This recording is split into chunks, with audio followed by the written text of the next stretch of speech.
Alors revenons à l'Afrique, elle vit en ce moment une crise sanitaire avec le virus Ebola. Que pouvez-vous nous dire de la situation actuelle? L'Afrique, c'est au cœur en fait des questions, même si on n'en parle pas beaucoup, parce que c'est le plus grand réservoir non utilisé de matières premières et de matières à exploiter.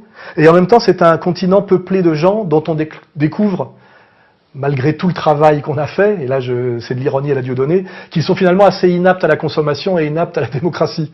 Ce qui veut dire en gros que le projet impérial, c'est oui à l'Afrique pour ses matières premières, non à l'Afrique pour ses habitants.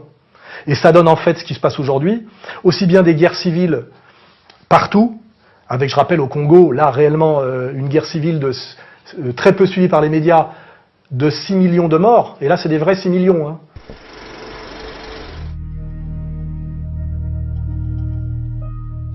The story of Congo is often overlooked for its complexity. It's a story where boundaries are porous and national identities mean little. Militant groups with ever-changing acronyms are not who they claim to be, and neighbors loot and murder while they are praised by the international community. But the death toll is now surpassing that of the Holocaust, in part because of the way the United States is involved in Central Africa. From 1996 to the present, an estimated 6 million dead. Abject poverty. People living in bestial conditions.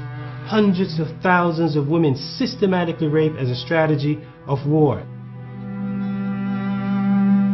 Mais 6 millions de morts au Congo, ça fait pas, voilà, il y a pas de, j'ai pas vu de mémorial dans le Marais ou quoi que ce soit. Hein, genre, donc en Afrique, on tue de l'Africain jour après jour en masse. Et ça à cause de manipulations extérieures et étrangères. L'Ugan d'ailleurs le valide, hein, évidemment, on s'appuie sur des antagonismes ethniques historiques, mais on les alimente avec de l'argent, etc., etc. Et là, si on veut prendre l'exemple du Rwanda, quand on a du recul sur le Rwanda, les Français ont été chassés du Rwanda pour que les Israéliens notamment prennent le contrôle des matières du Congo. Et ça s'est fait par une guerre civile, déclarée, engendrée artificiellement et volontairement par les Israéliens. Pour ceux qui ont travaillé sur ce dossier comme moi, nous savons tous que la France n'est pas impliquée dans le génocide rwandais. Il est vrai que la France a soutenu un camp durant les événements du Rwanda, notamment le pouvoir en place, le pouvoir Hutu du président Juvenal Habyarimana. Mais ce soutien n'a jamais été un soutien conditionnel comme on l'a souvent prétendu, c'est faux. Au contraire, ce que les gens ne savent pas, c'est que la France exerçait des pressions sur le président Habyarimana pour qu'il s'ouvre au processus de démocratisation et qu'il puisse aussi intégrer les Tutsis dans le jeu politique rwandais. Mais ce que les hommes politiques français ne comprenaient pas, c'est que la guerre qui a été enclenchée le 1er octobre 1990 était pilotée de l'Ouganda, du président Museveni, lui-même soutenu par les États-Unis, la Grande-Bretagne et Israël. Les Français qui ont essayé de s'interposer à la guerre civile ont été désignés responsables et coupables par des agents israéliens comme Kouchner. Est-ce que vous sentez quand même cette culpabilité Bien sûr. C'est vrai qu'il n'y a pas lieu d'être fier. Bien sûr. Ce qui fait qu'on porte aujourd'hui le poids du génocide rwandais alors que c'est une instrumentalisation Israël dont le but était que les Israéliens prennent le contrôle du Congo et qu'on le perde. La France-Afrique est une réalité, mais ce n'est pas la réalité d'antan. C'est-à-dire, nous n'avons plus la France-Afrique version Focard.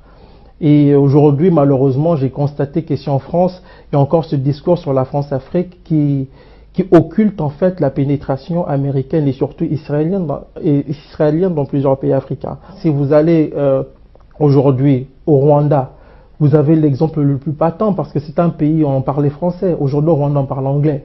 Et qui règne au Rwanda, ce sont les Américains et leurs alliés israéliens. Et en fait, en Afrique aujourd'hui, qui est-ce qui joue en Afrique ? On s'en rend pas compte, mais c'est essentiellement les Chinois et les Israéliens. Hein, voilà.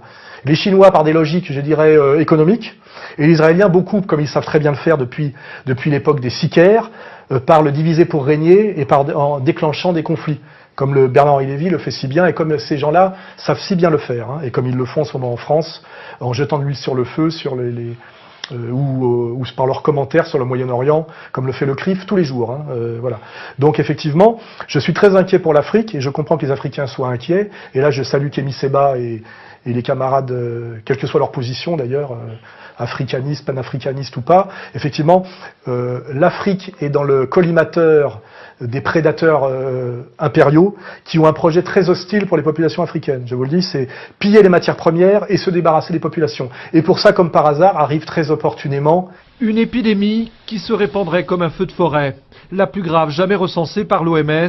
Depuis le premier cas apparu en Guinée-Conakry le 26 mars dernier, la maladie s'est propagée dans les pays voisins, en Sierra Leone et au Libéria, faisant déjà 729 morts. À l'origine, le virus Ebola aurait été transmis par les chauves-souris à d'autres animaux, manipulé ensuite à main nue par les hommes.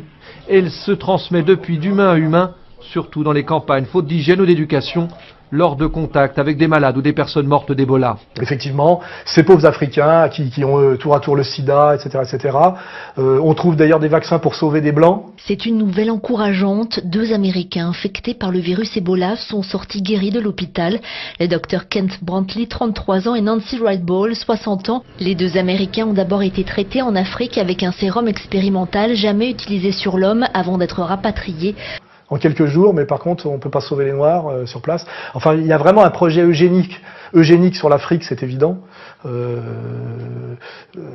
Tout ça est très malsain. La communication globale, c'est quand même systématiquement mal expliqué. Prétendre qu'il y a des conflits interreligieux, alors que souvent c'est des manipulations, et qu'au Soudan, on voit que réduire l'analyse du Soudan à musulmans chrétiens est totalement malhonnête et simplificateur. On voit toujours les mêmes manipulateurs américains, anglais et israéliens, c'est-à-dire cette oligarchie vétérotestamentaire, haineuse et profondément raciste, la plus violente de l'histoire du monde, hein, je le rappelle. Hein.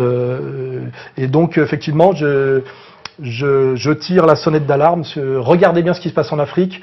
N'écoutez pas les commentaires officiels et intéressez-vous aux commentaires de ceux qui sont sur le terrain, de ceux qui savent et de ceux qui ont le courage de dire. Hein, voilà. Le plus grand nombre de morts en ce moment dans des guerres civiles provoquées de l'extérieur, c'est en Afrique.